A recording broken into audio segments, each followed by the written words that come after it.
Gwalior police ने बुजुर्ग मां बेटी के अंधे कत्ल का सनसनीखेज खुलासा किया है। इस मामले में पुलिस ने पूर्व नौकर सहित 4 आरोपियों को गिरफ्तार किया है। मुख्य आरोपी इरफान खान ने नौकरी से निकाले जाने से नाराज होकर और लूट की नीयत से 3 अन्य साथियों के साथ मिलकर फ्लैट में घुसकर मां बेटी की मारपीट करते हुए गला दबाकर हत्या कर दी थी और भाग निकले।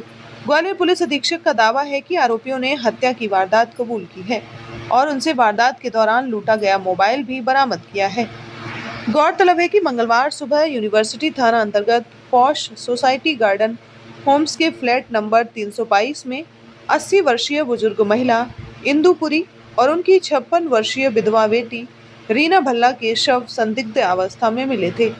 मां बेटी के शव सबसे पहले फ्लैट में काम करने वाली नौकरानी ने देखे थे, जिसके बाद पुलिस को सूचना दी गई। मामला बेहद संवेदनशील था, लिहाजा आईजी ग्वालियर जोन अरविंद सक्सेना और एसपी ग्वालियर धर्मवीर सिंह ने अधीनस्थों की मौजूदगी में मौके पर पहुंचकर मुआयना किया था। मामले की पड़ताल में फॉरेंसिक टीम और डॉग स्क्वाड की भी मदद ली गई। प्रारंभिक पड़ताल के बाद पुलिस ने मां बेटी की लूट की नीयत से हत्या किए जाने की आशंका जताई है।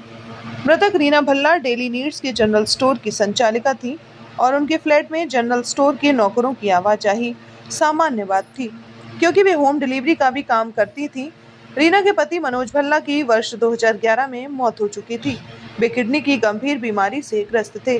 रीना ने उन्हें एक किडनी भी डोनेट की थी, लेकिन वह मनोज को नहीं बचा सकी। रीना की एक बेटी है जो गुड़गांव में प्राइवेट जॉब में है। प्रारंभिक पड़ताल में पुलिस ने सोसाइटी में लगे सीसीटीवी फुटेज के आधार पर 3 युवकों को हिरासत में लिया है। पुलिस आरोपियों से कड़ाई से पूछताछ की तो पता चला कि इरफान खान नाम का डिलीवरी बॉय पूर्व में रीना के जनरल स्टोर पर काम करता था, लेकिन किन्हीं कारणों से रीना ने उसे निकाल दिया था। इसी के चलते इरफान रीना से खुन्नस रखता था। इसका पता चलते ही पुलिस ने इरफान को राउंड अप करके उससे कड़ाई से पूछताछ की तो वह जल्दी ही टूट गया। इरफान ने पुलिस को बताया कि उसने अपने 3 साथियों अंकुर झा, छोटू राणा और प्रमोद माथुर के साथ मिलकर वारदात को अंजाम दिया है। सभी आरोपी भिंड जिले के गोहद कस्बे के निवासी हैं और उसके दोस्त हैं। आरोपियों ने बुजुर्ग इंदुपुरी और उनकी बेटी रीना भल्ला की मारपीट करते हुए गला दबाकर हत्या की है। पड़ताल में पुलिस को पता चला कि रीना सोने की चेन और हाथ में सोने का कड़ा पहनती थी, जो उनके शरीर से गायब था। इसी के बाद माना जा रहा था कि लूट की नियत से मां बेटी की हत्या की गई है।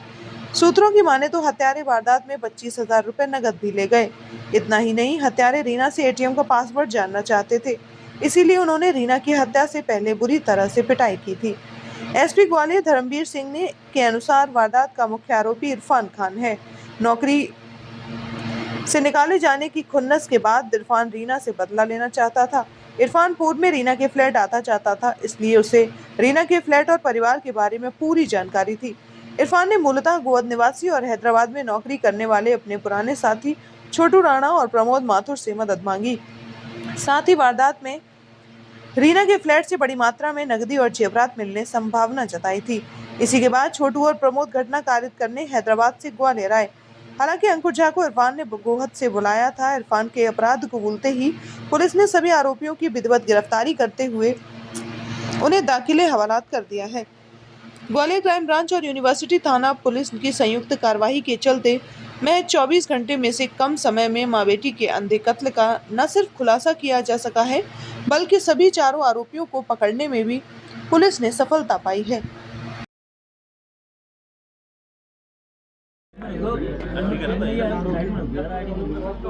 कल थाना यूनिवर्सिटी का जो कवर्ड कैंपस है, जो गार्डन होम्स जो रिहायशी आबाद कॉलोनी है, उस कॉलोनी से पुलिस को सूचना मिली थी कि उसके जो 322 नंबर फ्लैट है उसमें 2 महिलाओं के शव हैं। इस सूचना के आधार पर, चूँकि सूचना बहुत ही संवेदनशील अपराध के संबंध में थी, तत्काल ही हमारे आईजी साहब और सभी अधिकारी मौके पहुँचे। विशेष रूप से additional SP crime branch Shri Krishna और सीएसपी नागेंद्र, थाना प्रभारी क्राइम ब्रांच अजय और हमारे टीआई उपेंद्र छारी, इनकी अलग अलग टीमें बनाई गई थी। मौके पे जो घटनाक्रम दिख रहा था और जो जानकारी स्थानीय लोगों से मिली, उसमें ये पता लगा कि परिवार है जो राशन सप्लाई काम करता है और सामान्यतः अपने फ्लैट का मुख्य दरवाज़ा खोल के रखते हैं। दरवाज़ा इसलिए खोल के रखते हैं, कोई भी ऑर्डर प्लेस कर दे और घर में वृद्ध महिला जो 81 साल की वो रहती हैं। ये सूचना से ये लग रहा था कि कोई फोर्स एंट्री नहीं हुई है, कोई ताला तोड़ के या दीवार तोड़े उस तरह फोर्स एंट्री के प्रमाण नहीं थे। घर के अंदर जब हमारी फॉरेंसिक टीमें पहुंची, ऑफिशियल टीमें पहुंची और घटनास्थल का निरीक्षण वरिष्ठ अधिकारियों की उपस्थिति में किया गया तो संघर्ष के चिन्ह भी थे और उसमें प्रेमा फेशिया हमको स्ट्रैंगुलेशन जो अपेरेंटली लग रहा था उस कारण से मौत होना पाया गया था।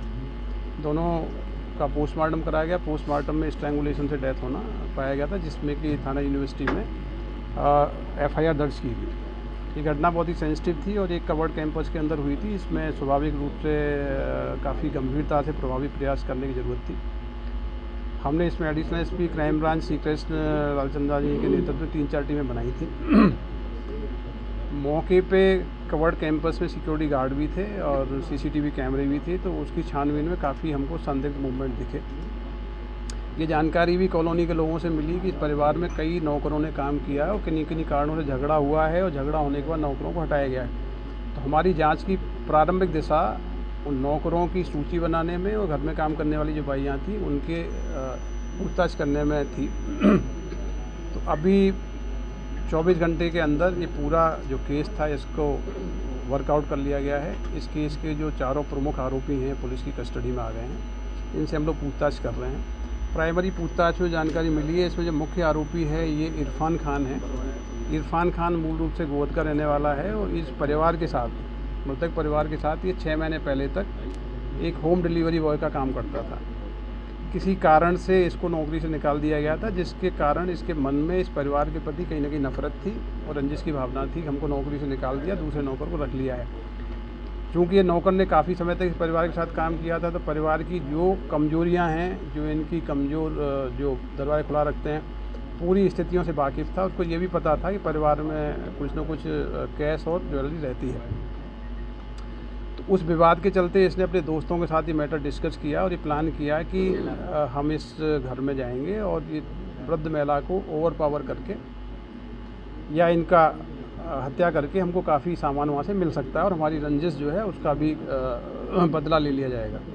तो इसके 2 दोस्त जो हैदराबाद में काम करते थे, प्रमोद माथुर और छोटू राणा, ये दोनों हैदराबाद से ट्रेन के जरिए यहाँ पहुँचे और ये इरफान खान और अंकुर झा ये गोवा से चल के आए। चारों लोग बस स्टैंड पे मिले। इसके बाद इन्होंने उस गेट में पहले इरफान खान ने प्रवेश किया, बाद में अपने दोनों दोस्तों को प्रवेश कराया और उस समय घर में प्रवेश किया तो उसमें वृद्ध महिला अकेली थी, उनके साथ कन्फ्रंटेशन हुआ तो उनको स्ट्रैंगुलेट किया। बाद में ये जो रीना भल्ला मैडम, इनका प्रवेश हुआ तो इसको भी, चूँकि ये पहचानता था और इसको डरता था कि अगर इसको हमने नहीं ख़त्म किया तो हमारा नाम ले देगी, हम फंस जाएंगे, उस चक्कर में इनको भी स्ट्रैंगुलेट करके इनकी मृत्यु की गई और इसके बाद वहाँ से मोबाइल और कुछ वैल्यूएबल सामग्री लेके ये रवाना हो गए। तो ये चारों आरोपी पुलिस की कस्टडी में हैं। इस पूरे ऑपरेशन में ये 24 आवर्स के अंदर किया गया है। इसमें 10,000 रुपये का इनाम भी हमने घोषित किया था।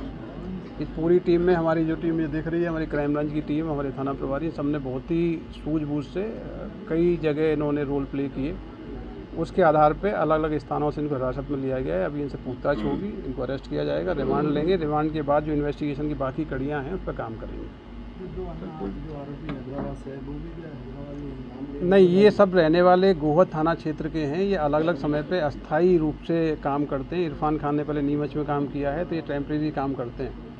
इस प्रकार के लोग जो अस्थायी नौकर के रूप में या ड्राइवर के रूप में या किसी प्रकार के सहायक के रूप में काम करते हैं, ये कई बार बड़े क्राइम का कारण बनते हैं। इस घटना के जो अनुभव हैं, इसके आधार पे आम नागरिकों को ये अपील मैं करना चाहता हूँ कि कई परिवारों में वृद्ध लोग रहते हैं, कई परिवारों में महिलाएं रहती हैं। कई बार हम अपने लोगों को नौकर रखते हैं, कई ड्राइवर रखते हैं, कभी इस प्रकार के जो लोग रखे जाते हैं, क्योंकि वो समय पर बदलते रहते हैं और उनका कोई रिकॉर्ड हम लोग नहीं रखते हैं। इनका रिकॉर्ड पुलिस के पास होना चाहिए, पुलिस से इनका सत्यापन होना चाहिए। इसलिए पुलिस की जो वेबसाइट है, अब पुलिस की जो ई-कॉप एप्लीकेशन है, उस एप्लीकेशन में ये जानकारी है। वृद्ध लोग जो अकेले रहते हैं उसकी जानकारी दे सकते हैं, दोबारा बीट प्रभारी चेक कर लेंगे। किराएदार और नौकर के संबंध में यदि आप उसमें एंट्री कर देंगे तो किराएदारों का वेरिफिकेशन पुलिस करेगी। आज के समय में पूरा डेटा सेंट्रलाइज्ड है। CCTNS के जरिए जो ICGS पोर्टल है, उसमें यदि हम किसी का नाम, पता, एड्रेस डालें तो पैन इंडिया किसी भी स्टेट में यदि उसका क्रिमिनल रिकॉर्ड है तो उसमें आ जाएगा। तो सभी आम नागरिकों के जरिए ये अपील मैं करना चाहता हूँ कि कृपया करके यदि आपने किसी को अपने यहाँ रखा है, अपने घर में प्रवेश दिया है, तो आपके घर की सारी जानकारियाँ वो रखता है। ऐसे व्यक्ति का रिकॉर्ड पुलिस के पास ज़रूर फीड करें, हमारे पोर्टल का उपयोग करें, हमारी वेबसाइट का उपयोग करें। घरेलू नौकरों का सत्यापन कराना, उनका रिकॉर्ड रखना आपकी सुरक्षा के लिए ज़रूरी है। हो सकता है कि प्रथम दृष्टया आपको बहुत शरीफ चेहरे लगते हैं, लेकिन वो क्या कॉन्स्पायर कर रहे हैं, उनके मन में क्या है, आपकी किस चीज़ से वो नाराज़गी लेके चल रहे हैं, किस चीज़ से दुश्मनी लेके चल रहे हैं, वो इस प्रकार की घटनाओं की परिणति आती है।